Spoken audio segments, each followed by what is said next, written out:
everybody, and Hello. welcome to today's panel spiel online talk, getting traction and keeping it. How to make the most of your time posting to social media with Ray Billings and Jillian Schumacher. I'm Robert Cole. I'll be your host for this stream and our post-stream Q&A. Ray is a digital content specialist with 7 years of experience in board game social media, content creation, marketing, community building. Currently working for The Op Games with previous roles at Czech Games and Resonim. Ray is passionate about organically helping publishers find their communities, whether that's through traditional social media, live streaming, or short form videos. Jillian Schumacher is a designer and marketing professional based in Columbus, Ohio. She started in the board game industry in 2020 working for Capstone Games and now works for Brotherwise Games. Jillian has managed the marketing and designed the Kickstarter stories for many successful crowdfunding campaigns such as Cosmere RPG and Super Boss Monster. I absolutely love Super Boss Monster. While managing social media accounts that reported over 80% growth. You'll need a few free backstage pass to join the private Q&A session with these lovely ladies in the back at the end of this show.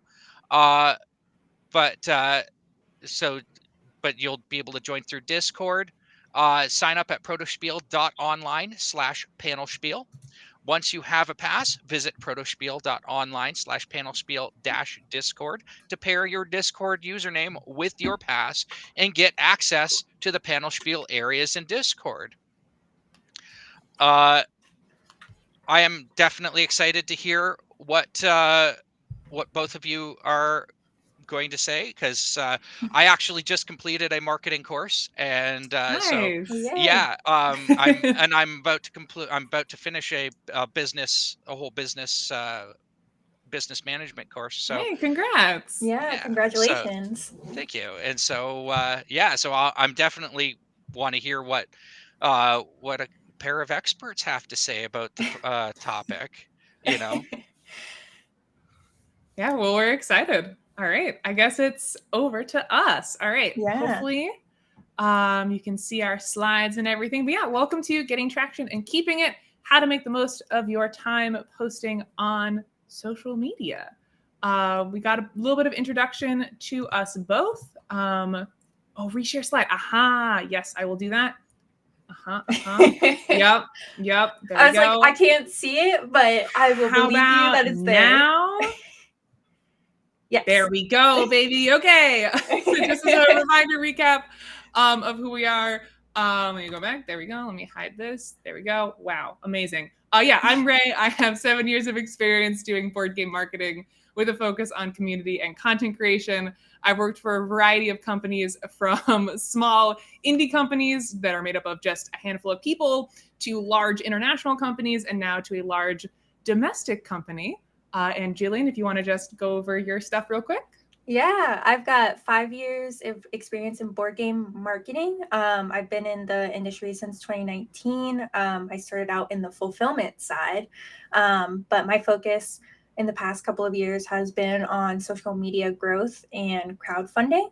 And I've worked for companies such as Capstone Games, and I currently work for Brotherwise Games. Awesome. All right. So for our talk today, we're going to go over 5 major topics all relating to social media and online marketing. The first one's going to be platforms. So what social media platforms you should prioritize, community, how to engage with those followers once you get them, and how to create a knowable brand. 3 is how to work with outside creators and how you can leverage that to help bolster your online presence. 4 is probably the biggest one, is short form videos. That's a very hot button topic right now. We're going to give some advice for making those, and if making those is even worth your time. And our 5th topic is going to be, oh no, it went viral, what to do when a video does really well, because that can be really overwhelming the first time it happens. And then, as they said, we're going to have a Q&A at the end.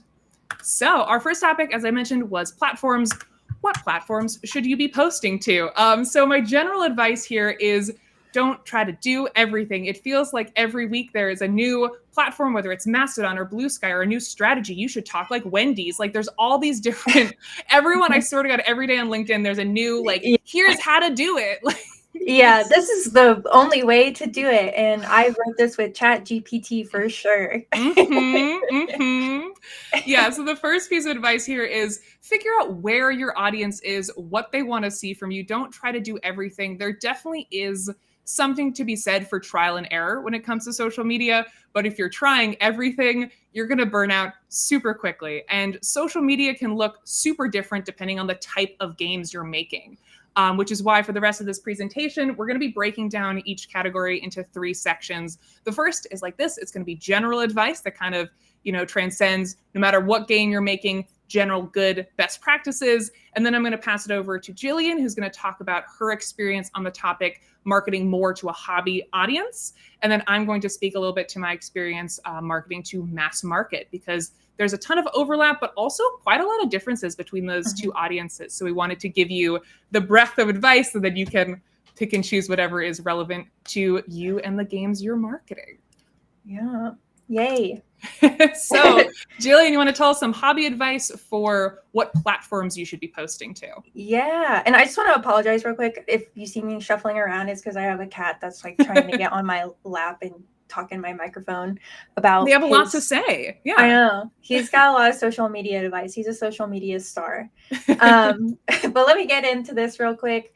I just want to reiterate on the point of not trying to do everything. Like, don't spread yourself thin and find exactly like what works for you, especially on the hobby side, because I feel as though hobby gamers are really active in all communities, but it's kind of like what your game theme, what your game mechanics, and all of that, what that will flourish on social media wise. So if you're looking at the traditional hobby market, a lot of hobby gamers are on Facebook and Instagram, and a lot of hobby gamers are in specific Facebook groups like the Board Game Geek screenshot that I have below. There's, I think, like over 300,000 people in that Facebook group. So utilizing that and engaging in those Facebook groups and utilizing Facebook and Instagram is definitely going to help you out. For short form stuff and for video content, I would start with YouTube. I think that's where you should start to capitalize on your brand voice. Like, who are you? Like, what is your company about? What kind of games do you offer? And really just like figure out your voice and what people are attracted to when you're talking on YouTube. And then if that is working out, try it out over on TikTok. You don't always have to start there. Get your feet a little bit wet first and then try it out over on TikTok, because I feel like it's a little bit of a different game than YouTube can be sometimes. And even if you aren't utilizing specific social media sites, so say you're on Facebook and Instagram, but you're not on like the board game subreddit or TikTok, it's still really good to see what people are saying on those websites about maybe your games, maybe other games. What are they talking about? What are they specifically liking mechanics wise? And how can you use that language to talk about your games? And the last point that I want to talk about is people using social media as search engines. So I don't know if anybody has seen this in the news lately, but Instagram posts are now going to show up on Google search. So talking about your brand and your games on social media is really, really important, as it is going to be used as search engines and pop up on Google and Bing and stuff like that. So that's it for my hobby side. Yeah. So for mass market, Facebook can still be a really important platform, especially if you have kind of an in-between game. Flip 7, which we recently published at the Op, is a good example of that. Obviously, it's doing really well at mass, but it has a lot of champions in the hobby community. So if you think your game kind of straddles those two audiences, Facebook is obviously like the best place to reach the hobby audience. Instagram can also be a really great place for mass market. That's where you find a lot of families, a lot of like 30 to 40-year-olds. A lot of your demographic is going to be on Instagram. And then beyond that, video. Unfortunately, if you don't want to make videos, you're gonna get a lot of bad news from me, because that is where non-gamers and new gamers are A, finding out that board games exist, and B, learning about what games they want to play. Really, everyone that's not in the hobby is learning about this on social media like TikTok and Reels and video content. So we're going to give some advice for how to make video content later. But if you're in mass market, I really think you're missing out if you're not trying to make some short form videos. So our next topic is community. How do you engage your followers and build a knowable brand? All right. So I'm sure a lot of people have seen this Simon Sinek video that I'm about to quote. If not, it's still a pretty good video to watch. The whole point of his video is people don't buy what you do, they buy why you do it. People want to engage with your brand not as just a product, but as something they can relate to. So when you're engaging with your community, really figure out what your brand voice is and keep that language consistent and keep that messaging going. They want to relate to you and what you're offering rather than the actual product yourself. Totally. So just to expand on that a little bit, I think a lot of great companies such as Stonemaier, Jamie Stegmaier is constantly on YouTube, and he it's like a rising tides lift all boats situation. He has like my favorite mechanics section where he talks about different board games that he loves. He talks about his own company. He talks about what he's learned. He's very transparent about the tariff situation. And people love that. And people love his games. And I think that's a really good strategy when you're wanting to talk about your brand. You want people to be able to relate to you, and you want those people to be your advocates. And I have this little screenshot of North Star Games down here of their post after they talked about the tariffs in a Kickstarter update. They're like, we were transparent as possible, and all 2,000 backers were extremely supportive of us, and we had a lot of people support us in a tariff relief supplement. So I think, just quote unquote, be yourself and try your best. And I think people will really honestly, gravitate towards that. Definitely. So from the mass market side of things, it's important to be engaged and approachable and helpful with your community, because you're going to be dealing with a lot of newbies, a lot of people who are new to the hobby, and we forget, but our hobby is super intimidating. It's very scary. And in the mass market sphere, being a knowable and approachable brand is kind of rare. So if you can be the exception to that rule, people will remember that, right? So like if someone's in your comments saying, what's a 2-player game you recommend? And maybe your publishing company doesn't have any 2-player games, answer the question anyways. Like, be a helpful and positive force for those people who are getting into the hobby, because they're gonna remember that, and you're gonna stand out from other like mass market brands. The next point is listen to what your audience wants, and arguably more importantly, make them feel heard. So an interesting example of this phenomenon is with our game, again, Flip 7. I apologize, I'm going to talk about Flip 7 a lot. It's really on my mind right now. But with Flip 7, if you don't know, when we originally released this game, it came in a pretty big box, like way bigger than necessary for a deck of cards. And it was consistently the feedback we got was, this box is too big, we hate it. And internally, a little secret, we were always planning to transition this game to a deck box. That was always kind of the next stage. And when that time came to release it as a deck box, as the social media person, I had the opportunity to decide what that messaging was going to look like. And we could have come out and said, oh, yes, of course, like we were going to get the deck box, like here, like we know. We could have come out and said that, but instead we came out and said, oh my God, great idea, to make the community feel like it came from them. It doesn't really matter if we were always going to do that or if the community influenced us. It made the community feel like they made a difference. It made them feel connected to us as a brand. And this video up here on the top right got over 800,000 views where we were announcing the new deck box. And I also did it in a really tongue-in-cheek, very unserious way, which leads into my third point, which is don't take yourself or your game too seriously, especially in mass market. If you're looking to community build, we're largely working with lighter, simpler games anyways. And again, that intimidation thing, you don't want people to feel that your brand or your game is inaccessible for them. Another interesting example of this is with our game, Hues and Cues, which is a color guessing game. And there are rules for how you play Hues and Cues, the correct types of clues you're allowed to give in Hues and Cues. But online, a lot of people, like the really viral videos of Hues and Cues are of people playing that game totally wrong. And we could get in those comments and like, no, that's wrong. You're supposed to use a 1-word clue and then a 2-word clue, but it creates kind of an adversarial relationship, especially with these light party mass market games. Follow your community's lead. You give them the game, let them play how they want to play, and encourage that community building, because that's such a cool opportunity as a marketer to see a game go and become its own thing. It really brings a community together. So we post videos on the Ops social media that are us playing our own game wrong because that's what people want to see.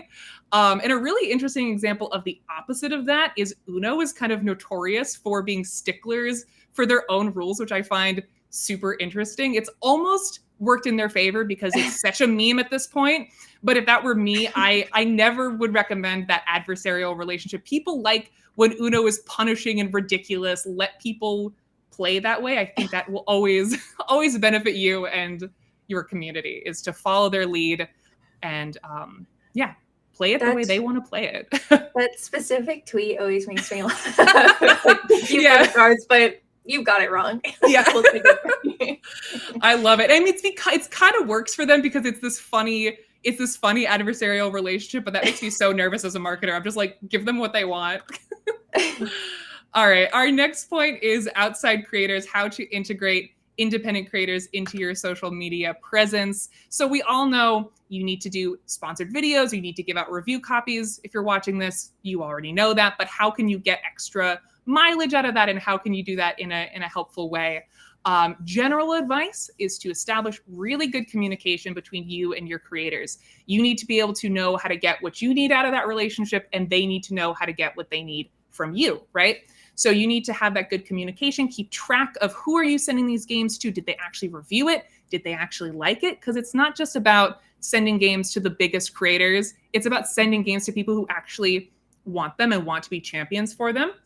So keeping track of that. And if you have a good relationship, creators will email you and say, hey, I just released this YouTube video. And if you have that means of communication, it makes that a lot easier. It also makes it easier for the creator. Every publisher has a different way that they want you to request review copies. Is it an email? Is it a form? Do you need to schedule a meeting with me at a convention? Making sure that they know how to get in touch with you goes a long way. This sounds really obvious, but taking time to share reviews and content of your games.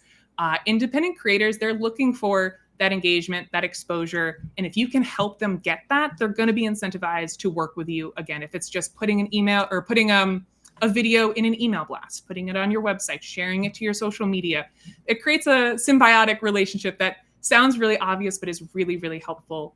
And last tip, super small, super simple, but I didn't know this existed until like 2 years ago. Ask creators, especially Instagram creators, to collab with you on Instagram. It's super easy. If you're not social media savvy and you don't know this exists, basically in this screenshot, you can see up in the top right, it shows this post as being authored by both our account and the creator's account. So it allows it to organically go into people's feeds from both of your accounts, which is really nice and really easy. All right. So I want to touch on the sharing reviews for a second.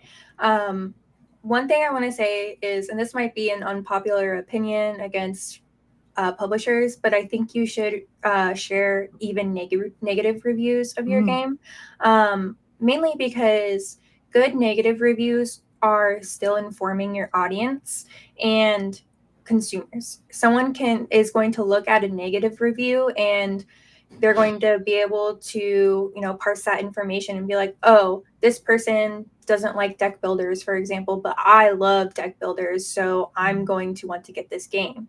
A negative review is still informational, and unless it's like really harsh and like mean for no reason, obviously you don't have to share those, but it's it's good for your audience to keep informed no matter what. Tom hates it. I'm a love it. Yeah, you can still, like, there's people out there who don't have the same taste as their favorite content creators out there, and they know that, so they might not like the same games as them, and that's informational for them. But I will say, try and be generous with review copies. And I know that there might be some like indie game companies out there who can't send out review copies, or might only have like a limited amount because prototypes are very expensive and games are really expensive to make. So try to think outside of the box. How can you engage content creators in a different way? Can you take them through like a TTS mod, for example, or a Tabletopia, and show them the game that way?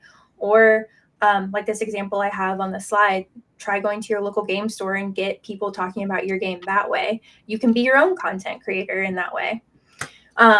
And to touch more on meeting up with content creators, there's a ton of games coming out every single year. It's really hard to keep a pulse on every single thing that is going out. So, try to have virtual meetings as much as you can with content creators.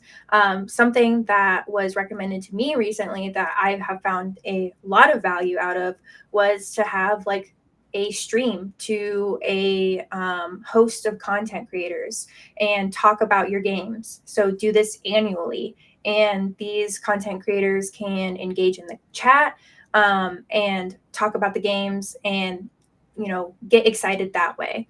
And at Gen Con, for example, you can have like maybe an event. If you have a little bit more marketing budget, you can talk to creators that way and invite them out to a party that you're hosting that is like an exclusive press release of your new game. There's a lot of different ways to engage content creators rather than, through sponsorships and review copies. So, try to be creative in how that would work for your brand. Yeah, I love that streaming idea. I've never thought to do that like that way. Yeah, that's such a good idea. Danny Lowe, she's the best. So from mass market, everything Jillian said also applies to mass market in a way. But my biggest piece of advice here with creators in mass market is trying to go outside of the hobby bubble, because I hate to say it, but your average Walmart buyer doesn't know who Shut Up and Sit Down is and does not care to learn. They don't care. They want to see people like them playing board games. They want to see themselves in content. So the most important thing here, if you're trying to reach that sort of like Walmart target mass market audience, is to look for ideally TikTok personality, some sort of video personality that fits the demographic you're looking for, rather than is a great board game creator. If they like board games as well, awesome. But it's more important that they sort of fit the demographic of the people you want buying your games. So here we have an example of this, the cutest couple in the world, professional private art teachers, don't make any other board game content, but they make these videos where they drink wine and give increasingly unhinged Hughes and Q's clues and just play Hughes and Q's together. They're artistic, they're a couple, they're having a date night. It fits all the sort of vibes that we want with Hughes and Q's. They don't make any other board game content, but these videos do fantastic. And that's a great example of what I'm kind of getting at here. You want couples and families and lifestyle creators if you're going for that mass market audience. Having hobby creators is great as well, but we can get kind of insular and kind of in our own little bubble, and we forget that if you're not really trying to sell these games to the core hobby audience, you can really open up your horizons with your content creator options if you're going that route.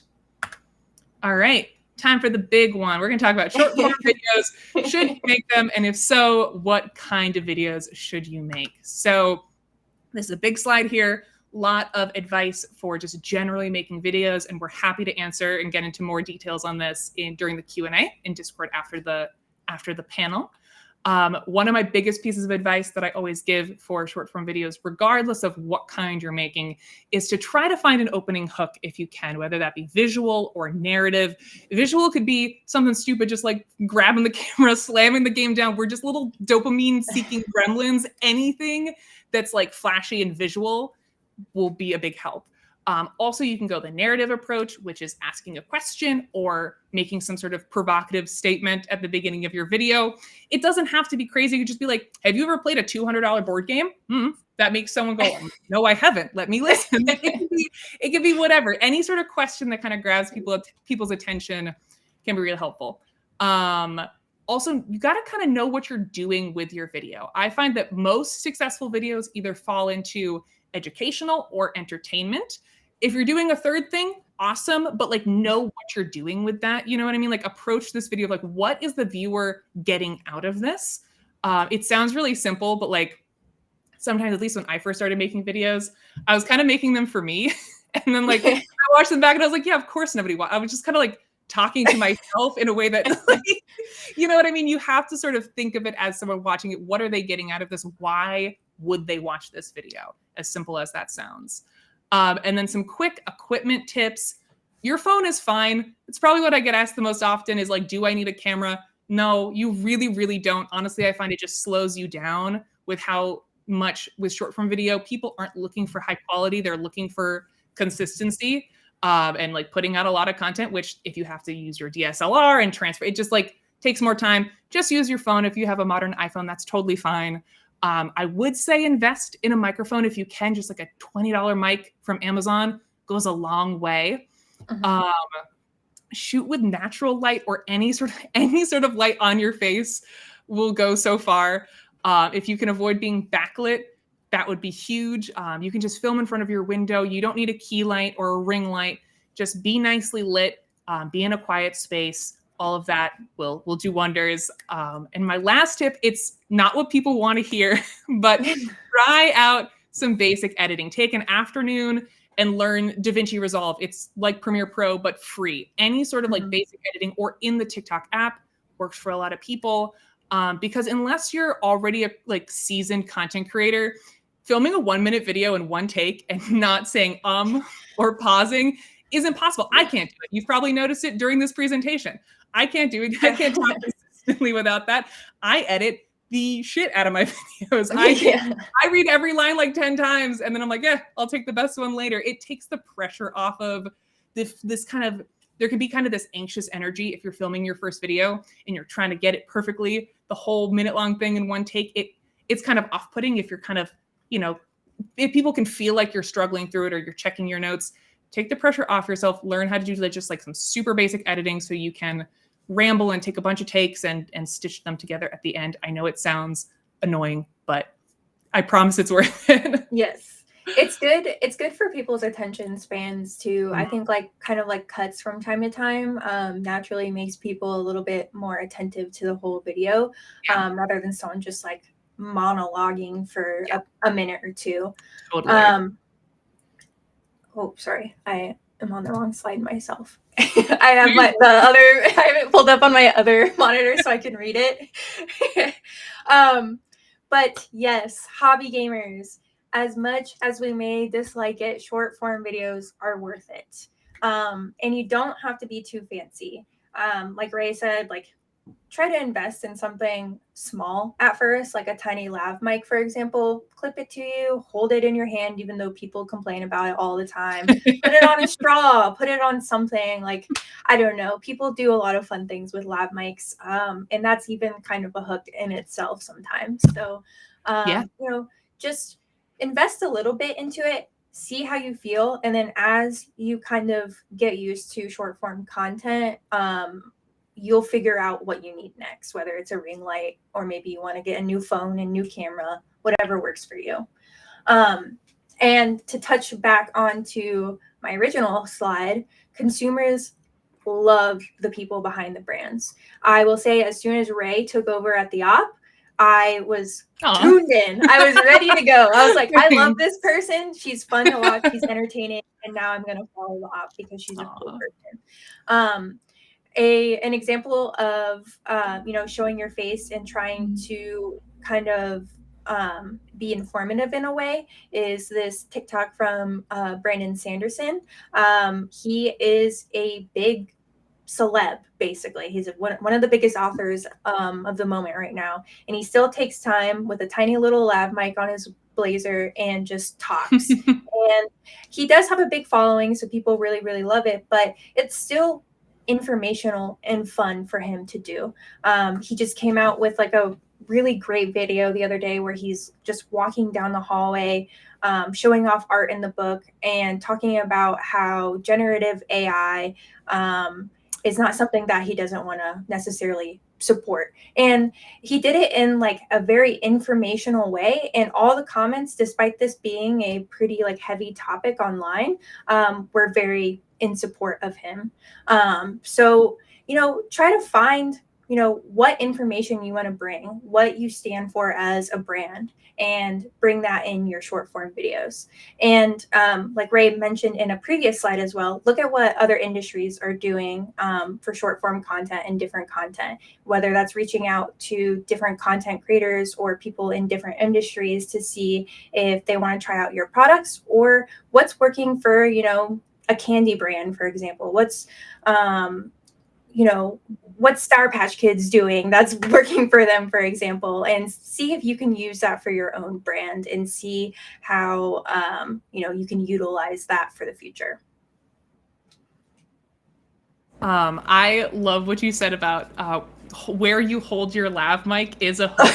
I am obsessed with the slow devolving of using lav mics. I swear to God, every time someone's holding it on like something stupid, like it's like on their plant and they're holding their plant and the lav mic's on it, but it's like that's a hook. Like I will watch it for some reason. It triggers my little dopamine brain. I'm like, that's funny. Your lav mic is on a spatula. I suddenly care about what you have to say, and I don't know why it works, but it does. It really does. And like I love it when people have it like on their like board game boxes too, or like a little card or something. Oh, it's so funny. It's so cute. And like it's so funny because like it's so peak internet, right? Mm-hmm. And one of the biggest pieces of advice that you can take away from this whole presentation is critically evaluate what makes you watch something. Even if it's literally like I watched that because their lav mic was on a spoon, right? Like sometimes, especially in board games, right? Board games attract like really analytical people, and sometimes with social media, you can't like logic it out. It just is. You could never have predicted that would be a thing, but once it is, accept it. Don't overthink it, but be like, that works. And I'm gonna keep doing that. I'm gonna steal that from this person because that was a great idea and it made me watch their video. It's a very collaborative environment. It really is. Sometimes it makes no sense, and it never does. Jack had a good comment in chat saying, "Make people feel away, or they won't remember you at all." That's 100% huge. That's gonna be a big topic in my slide here about mass market.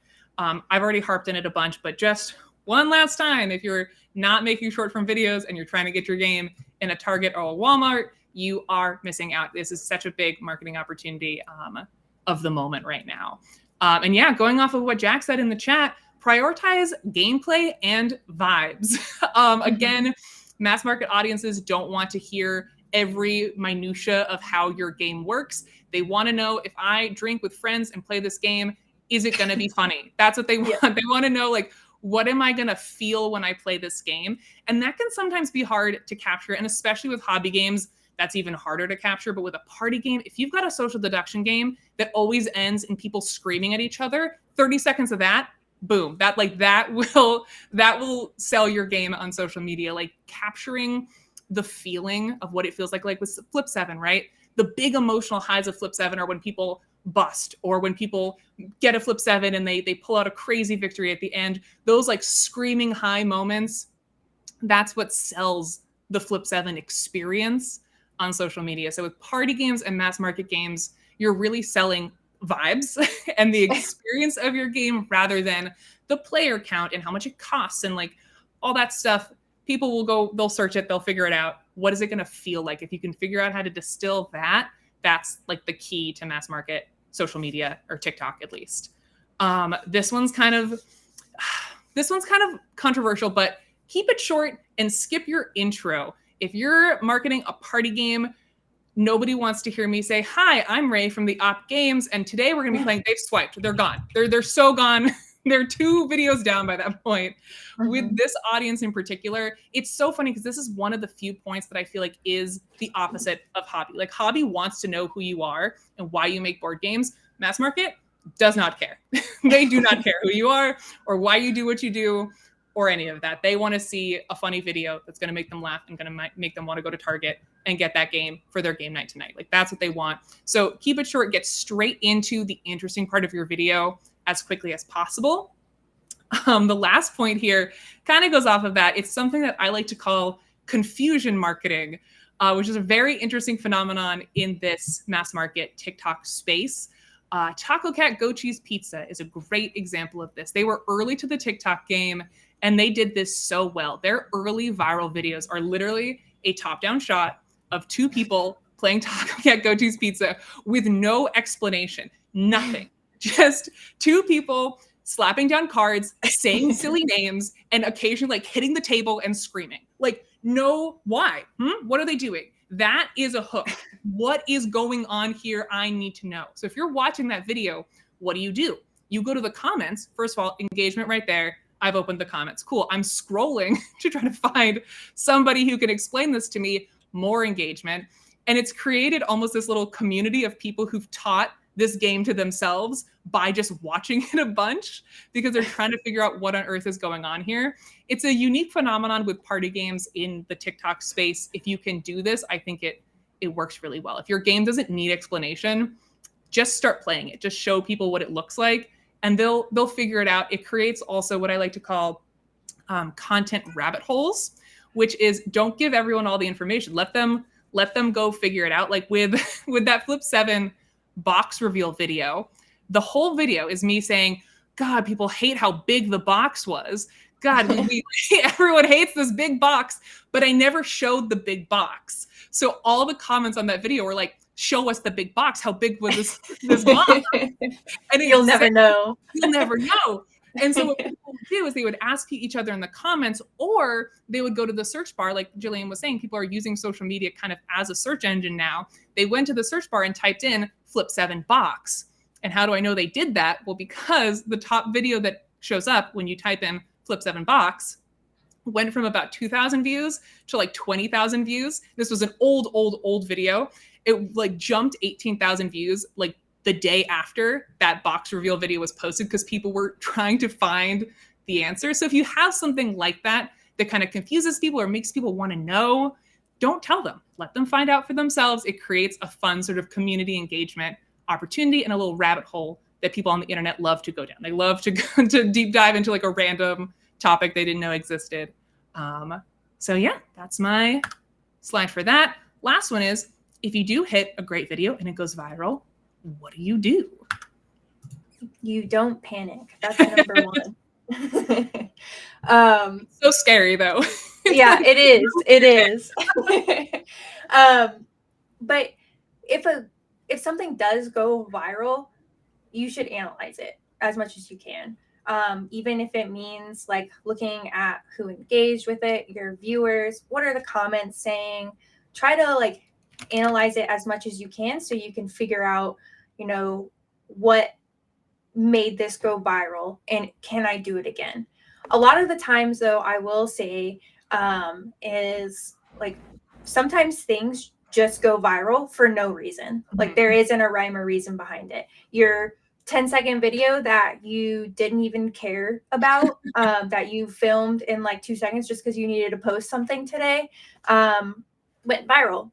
That 3-minute long, really like awesome video that you edited and, just put a lot of time into, 10 views. Like, yep. That's just how it is. The universal experience, unfortunately. Yes. So, try to see if there's anything there and if there's anything that your audience is connecting to. But my one big piece of advice is to engage with the audience through your viral content. Can you create another response video linking to a comment? So you can do this on TikTok and Instagram now, where you can see in the example down there, somebody commented on our TikTok and said, will there be Cosmere expansions about about our role-playing game? So I did a video reply to it, revealing that yes, we will have a Cosmere expansion to our role playing game, and that's actually what this whole role playing game is. So um, it was really informational. And while this specific piece of content didn't perform as well as the viral piece of content, it still had a lot of engagement and a lot of like likes, views, all that fun stuff, and comments. And it drove more people to go down that content rabbit hole that Ray has so wonderfully coined. But another thing is look at your comments. So a nice thing that TikTok does as well is they do top words in comments and see like what people are saying if they have any questions. So we posted a video like last year at some point about our deck building game, and I mentioned solo play in it, and how it has a solo mode, and quite a few comments came up about solo play. So what's the next thing that I'm going to do? I'm going to make a video specifically on the solo mode of this game. So it might seem like pretty intuitive to do something like that, but it's also really helpful for your audience to listen to them and see what's next for you content wise. And I will say, last point about going viral and social media in general, you can schedule and do a calendar as much as you want, but you should learn to be as flexible as possible, because as soon as something goes viral, you're going to want to change your schedule to match that flow as much as possible. Yeah, that's a huge one, is like being able to pivot. It's so hard. I don't know. You work for like a more like a smaller team, but my team is like quite big and corporate, and they're like, oh, you've scheduled out 2 months in advance. I'm like, no, one viral video like ruins the whole week. Yeah. Like, now I gotta do more viral. Yeah, exactly. We have a great comment from chat that's, what is the scariest part of something going viral? For me, it's this is very personal, very personally traumatizing. One of my first viral videos went viral because there was a typo in like on-screen text. So the second something gets a lot of traction, my first thought is, oh God, like what thing is in the background? Like what did people pick up on? It's like that initial panic, because it's just, sometimes it is something you're not expecting, and sometimes you're not expecting a video to get a certain level of scrutiny. Like the more eyes on it, those comments can get more aggressive, and the internet is mean. It's so bizarre because we're chasing virality a lot, but sometimes when you get it, you're like, oh no, like please be nice. Nice, yeah. Exactly. Yeah, that's like, for me, that's the same thing. The comments, you get comments are like, please have somebody else narrate your videos, your voice is annoying, stuff like that. And it's just like mean-spirited comments like that. But I think just a general community management and like social media note, try to block it out, because as much as you can, it does suck, but those people suck. You do not. You're fine. So try to block it out as much as you can. Yeah, definitely. Dino Corgi asked, how often should I be posting if I'm doing short form videos? I think it really depends what works for you. There's really not like a one way to do it all. For example, Brotherwise, I try to get 3 to 5 short form videos a week, and I feel like that's a lot for the hobby market. And I only do that because a lot of our audience loves our short form videos. We even hired someone on part-time to do our short form videos for us because they've been taking off for us. So it's finding exactly like what works for you. I would start off once a week and then figure out like if you want to do something from there. If you want to know specifically like my train of thought when scheduling out our videos, is I try to do at least 3 a week. One that's super informational, 1 minute long, about, say I want to do Super Boss Monster solo mode is what I want to like talk about during this upcoming week. I'll do one really long informational video about Super Boss Monster solo mode that's 1 to 3 minutes long. I'll do a short mini video showing off, the like using a trending sound on TikTok and Instagram, showing off the solo mode. And then the third video I have will be, like maybe showing off the art of the game with the solo mode in the background. So that's kind of the way that I go about it, trying to do variety of the same, subject each week and going off of that, if that makes sense. Totally. Yeah. No, it really, I think what Jillian said about find something that works for you is like the most important thing. It's important that you set some, like a schedule for yourself that is manageable and achievable, rather than you'll see it, like, again, going back to those like magical LinkedIn, here's how to do it. Someone will tell you post twice a day, every day to get 10,000 followers. And that person is lying to you to get your engagement on LinkedIn. That's not real. Yep. Like if that were real, everyone would do it. It really is about like finding a rhythm that works for you. And kind of like Jillian said, like seeing what your audience wants from you. Do they want like that? Will they engage with 3 to 5 videos a week? And if that's true, then like pivot like Jillian did and like find someone to help you keep up with that demand. But I think it's more important to lay that groundwork first and see what works for you, rather than trying to hit some arbitrary number of videos. Similar to what Dino Corgi also asked is, are there any insights on what time of day to post, early in the week, late in the week? From my experience, there is no magic number. If Jillian, if you found it, tell me, because I have not found it. Yeah, no, there's like each social media site should have like an analytics tool that tells you when your followers are most active. Yeah. And if you can invest in like a scheduling platform like Hootsuite, for example, that's what we use. They have like a social listening tool on the side, and they also have like an engagement tool on the side that will tell you like what is the best time to post for you, because there's not a general best time to post on social media. It's just when your audience is most active and engaging. Yeah, definitely. It changes. Like for us, we have a very West Coast audience, so I tend to post like more on West Coast evening times, and I also use Hootsuite and like Sprout social analytic tools that'll tell you for your audience, right? Because it's always different. Protospiel asked, what do you think about schedules like Buffer? I use Buffer to post on Blue Sky, and I think it works great. Yeah, which I think I got learned from Jillian. Yeah, I learned from Brooke from Leader Games. Buffer's the only one that posts on Blue Sky right now, which is frustrating because, like, come on, Hootsuite and Sprout, you've got the bandwidth, do it. Yeah. I think I've emailed their support like 5 times, being like, please add Blue Sky. Yes. Awesome. Yeah. If there's any other questions or anything, I'm happy to answer. Yeah. And we'll be hopping over to Discord too, I think, doing the backstage stuff. That's true. All right. Thank you very, very much for it was a very informative session.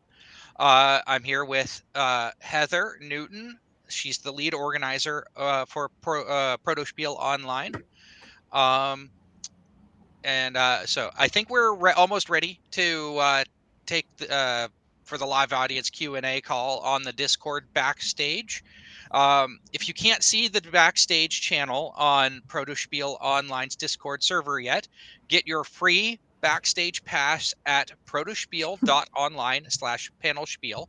Once registered, visit protospiel.online/panelspiel-discord to pair your Discord username with your pass and join the Panelspiel party. Our helper bots take about 3 to 4 minutes on the Discord pairing step, so don't delay if you want to be there from the start. So thank you very much, ladies. If you want to answer any questions at all, or if Heather, if you have any questions you want to ask. Yeah, we can give people a little, just in case people are watching, this is our first stream, we can kind of sit on the slide for a mo and take a couple last questions before we head over to the Discord server. And if anybody new is watching and you're having trouble seeing the Discord server, I do have my eye on the registration system and everything. I'll be DMing you or whatever to help you get in if I see you having trouble. I have some indicators. But yeah, we do have one little question you can ask while we kind of give people a minute here or answer. Yeah, sure. You can answer. What number of views / engagements do you consider good? Yeah, this is something that is kind of split between mass market and hobby. The expectations for like virality are definitely different. In my world, with like super big mass market party games, I wouldn't use the term viral unless it's over 1 million personally. Like a good video that does well that I would like tell my boss about is typically like over 20,000. I'm like, oh, hey, this video did pretty good. I would, send out the company-wide email after 1 million and be like, this is properly viral, and anything under than that is like pretty normal, pretty good. But yeah, I don't know, Jillian, what your benchmarks are. I would say it's pretty different. A good video for us on TikTok, for example, or a good social media post will get like 1,000+ views, and around like 100 likes is our benchmark for a good post. But if something's viral for us, for example, like our most popular video on TikTok, which performed really well for us, and I shared a screenshot in a previous slide, was 250,000 views, and around like, I think it's 14,000 likes. So not quite 1 million, but very exciting for the hobby side of the industry. Yeah, it's interesting to hear for people who are really doing it, what what the expectations should be, I suppose, especially if you're new at doing it, especially for yourself. If you're an indie Totally. Yeah, I think I'm hearing you giving like advice for that type of person. I'm sure like somebody working in marketing and board games would, and that was brand new in that and going to work for another company, would be helped by your slides. But I'm hearing a lot of like, if you want to do this for yourself, for your game, and you're not going to hire a marketing person, this is how you can do it. So it's very helpful. Yeah. I think especially if you're new and you're just marketing your own game that you're publishing yourself, the biggest metric to focus on is engagement. Like, are people commenting on it? Are people liking it? Like, views is one thing. It's really can be really dependent on the algorithm, but it's like, did the people who saw your video, did they like it? Did they comment on it? Like, that's how you kind of know you're on the right track. Even if it got 200 views, did you get 2 comments? That's a pretty good conversion rate from 200 views. Focusing on that engagement can help you know that you're going on the right track. And then the views will come as you build up your account, and the algorithm knows to expect certain types of content from you and knows who to recommend it to. I feel like comments are of higher value. Totally. Than likes. So someone cared enough, to, instead of just like liking something, they cared enough to like type something out or like ask a question. So I would say, like, if people are asking questions on your posts, try to respond to them, because it's just another step towards them becoming a fan of your brand or making a purchase. It's interesting. Yeah, you're talking about mean comments. I think anybody who makes themselves available to speak to online has to deal with that. I'm not a social media. I'm not pushing for a lot of time spent on social media marketing, but yeah, I've had that too. And I've had my moments where I'm like, it's because somebody's complaining about me that I just sold 10 badges today. You know what I mean? Online, and somebody putting a nasty comment, it's still a comment, it's still engagement. And it might actually make your true fans stand up for you. You definitely have advocates. You want to have people who do that for you. Yeah, definitely. Oh yeah, it's always hard to get when you get harsher comments, but you when you think about it in that way, as sort of all publicity is good publicity. Yeah. Right. Yeah. I'm so sensitive. It's such a hard pill for me to swallow. I totally am too. Like that's why I don't like going on social media all that much, because it's like, one harsh comment, I don't like your voice. Truly. Like, what's wrong with my voice? It's always voices. Like, I get comments on my voice, I'm like, dude, like, leave it alone. Like, yeah. No, I get that. I got to the point where we have another coworker who who does our comment answering, because I get so emotional and wrapped up in it. Obviously that's not something everyone could do, but it's just to say, if it bothers you, you're not alone. It bothers everybody. It's so hard to get over it. And it's also okay if you kind of can't. It's very human to let that stuff affect you, and to give yourself the space to step away from it. And to, as condescending as it sounds, touch grass. I swear to God, go outside, take a walk, put your phone down. Let yourself feel the way you feel. It's valid that you feel that way, and if you try to stuff it, you're probably going to make yourself physically ill. Yeah. What about the hashtags question? Oh yes. I find hashtags to be kind of a hit or miss. I personally try to use them on specific places like TikTok and Instagram. I don't really use them on Facebook or Blue Sky, or if you're on Twitter/X still. I don't really use them in those places because I don't find them as helpful there. I don't think the social media platforms really utilize them as much anymore, but try not to go overboard with your hashtags. I would say 1 or 2 per post. Yeah. One thing I can call out that's really specific to the board game designer crew that isn't a hashtag, but just in case anybody watching this doesn't know about it, a feature of Blue Sky is that feeds can be created and they can also be managed kind of and gated. So there is a board game design hashtag. It's not a hashtag though. It's the die emoji, scissors emoji. So game design. If you put die emoji, scissor emoji in your post, and you, if you go to the feed, it has instructions to reach out to the person who moderates the feed and tell them, I want to use this feed for game design specifically. You'll be in the list of accounts they're watching, and every time you use that combo, you'll get in that particular feed. And I've been doing that, and I like looking at that feed because it's moderated, so it's people who want to talk about this topic, and it feels like a community on social media. That's so cool. I didn't know that. but you were going to say something too, Ray. Sorry. Oh, nothing. I was just going to say, anecdotally, I find hashtags work pretty well on TikTok. If you're able to do big hashtags, for us, if you have something consistently that does well, a certain type of video, for us, Q's and Q's videos do really well. Putting hashtag Q's and Q's in the caption kind of tells the algorithm it's one of these again. It's one of those videos that you like to show people, can be helpful. But yeah, I agree with Jillian on other platforms. Yeah, don't go overboard 1 or 2. It's kind of all you need. All right, so we're at the top of the hour now. We're about to head over to the Q&A. I'd like to highlight the Q&A card right in front of you here. Step 1, get your free pass, protospiel.online/panelspiel. Step 2, enter the Discord backstage, protospiel.online/panelspiel-discord. If you would like to ask more questions of Ray and Jillian, yeah, I will be there. Heather will be there. I think Jack will be there, maybe. Probably. So. Okay. Yeah, and yeah, it's going to be a great time. It'll be a party. Maybe. I don't know. Will it be a party? Yes, it's always a party. It's always a party. It's always a party at Panel Spiel. Thank you so much. Let's just say goodbye on the big screen. Thanks so much for joining us. Thank you so much. Really great it was very informative.